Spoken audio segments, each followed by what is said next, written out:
allez dans quelques instants pouvoir découvrir ce musée que nous avons appelé musée réinventé, simple projection intellectuelle au début de la décennie 90, aujourd'hui réalisation concrète, opération achevée, opération qui me permettrait peut-être de redire certaines choses qui ont déjà été dites, qui a d'abord été une aventure humaine.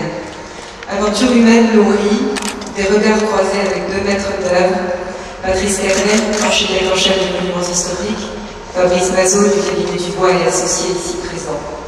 Des échanges constructifs, riches, mais cette aventure a également été nourrie de l'engagement des entreprises, dont beaucoup d'ailleurs sont des entreprises albigeoises, dont certaines étaient encore hier dans ces murs pour nous aider à tenir impérativement cette date. Nourrie également de l'investissement d'une équipe, l'équipe du musée, les agents de la conservation, la documentation, le service des publics, et l'équipe des gardiens, qui est en fait l'équipe technique du musée sous la conduite du gardien-chef. J'ajoute à cela l'intervention des encadreuses, deux encadreuses qui sont intervenues ces dernières semaines, des restaurateurs et des restauratrices de peinture. C'est donc une somme de savoir-faire et de talent que je tenais tout particulièrement à saluer. Aventure technique, bien sûr, mettre un musée tel que celui-ci, un bâtiment tel que celui-ci, aux normes de la Convention de la conservation préventive qui prévaut actuellement dans les musées, réel gage, croyez-le bien.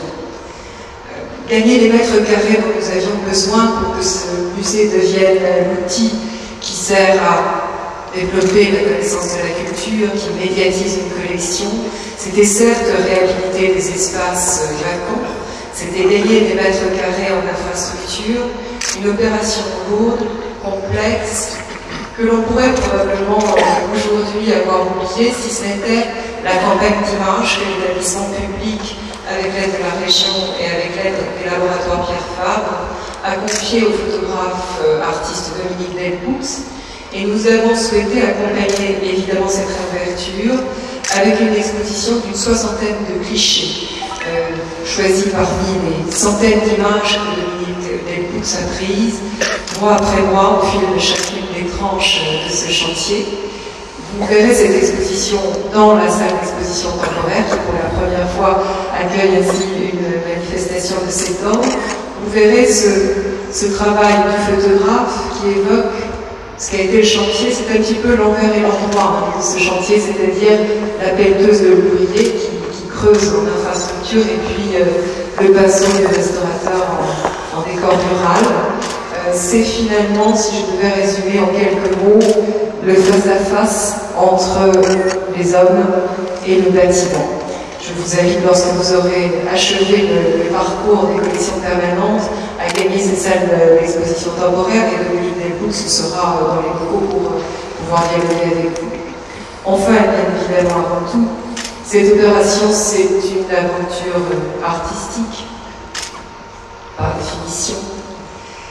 Nous voulions à la fois être au service d'un lieu, comme vous l'avez dit, monsieur le maire, au service d'une collection. Certes, le musée devait être réhabilité, nous voulions redonner bien sûr son lustre au Palais de la Verdi, mais il nous semblait également important que les collections dialoguent avec ces espaces, qu'il y ait une sorte de symbiose entre le bâtiment et les œuvres qui y sont présentées. Alors parfois, dans ce dialogue, c'est le bâtiment qui prend le pas. La priorité est donnée au monument.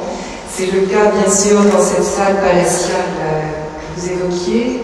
Une rencontre forte, je crois, au sein du Palais de la Verdi. Il y a des haltes de charme, ce sera le cas dans le petit salon de Bernice. Et puis ce sera aussi, je crois, le cas dans la galerie d'Amboise, dont on est encore en train de dégager les plafonds. Vous savez qu'on a découvert très récemment un décor peint de la Renaissance dans cette galerie. Ce dégagement est long, minutieux. Il n'a pas pu être terminé actuellement, j'espère qu'il le sera avant l'été. Mais en avant-première aujourd'hui, nous avons entrouvert la porte et vous pourrez apercevoir le travail qui est en cours.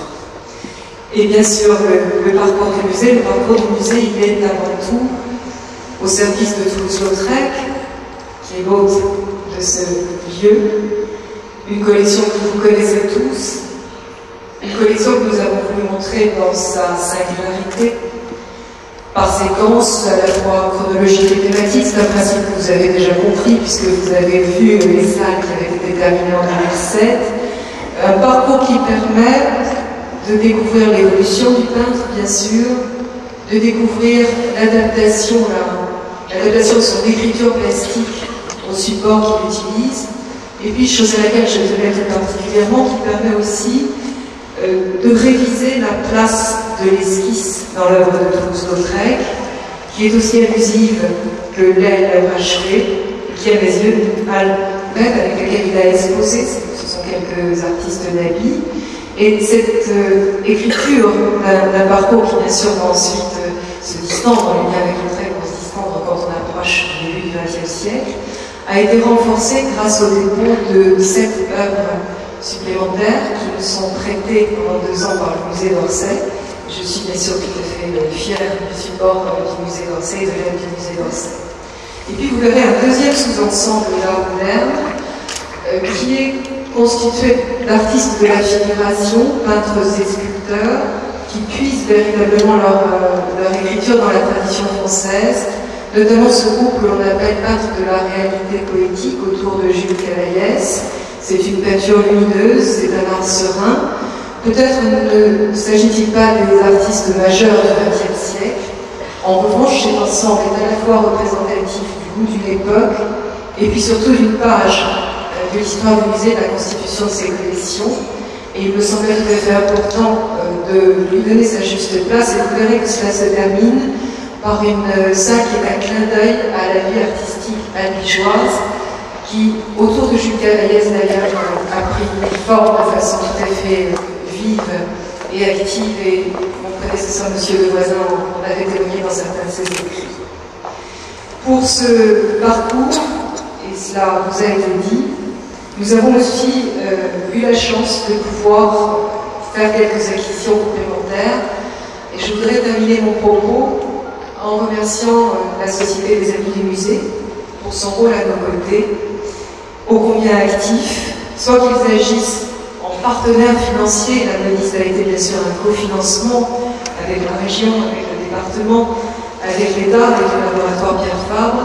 L'établissement public a donc pu acheter ce tableau exceptionnel, mais la Société des Amis a également agi en tant que mécène donateur, et c'est évidemment pour un conservateur du musée quelque chose d'important que de pouvoir s'appuyer sur des gens qui s'investissent ainsi aux côtés de l'établissement. Ces achats ont été liés au fait que l'ancienne collection Marie Joyon a été mise sur le marché en 2005. Nous avons pu nous positionner sur quelques pièces de cette collection, et puis c'est le musée Mitsubishi Ichigogan de Tokyo qui a acheté l'ensemble des lithographies et des affiches de la collection Joyon. Et je salue avec un très grand plaisir mon collègue et ami Akira Takahashi, directeur de cette structure, M. Honda, qui est aussi en charge de l'administration du musée Mitsubishi. Ils ont fait le déplacement jusqu'à nous et j'y suis particulièrement sensible. Un grand homme de musée, enfin mes collègues ici présents me confirmeront, je crois me souvenir que c'est Georges-Henri Rivière, disait que les musées sont des lieux de délectation. Voilà, je vous invite à prendre quelques plaisirs en découvrant le salle.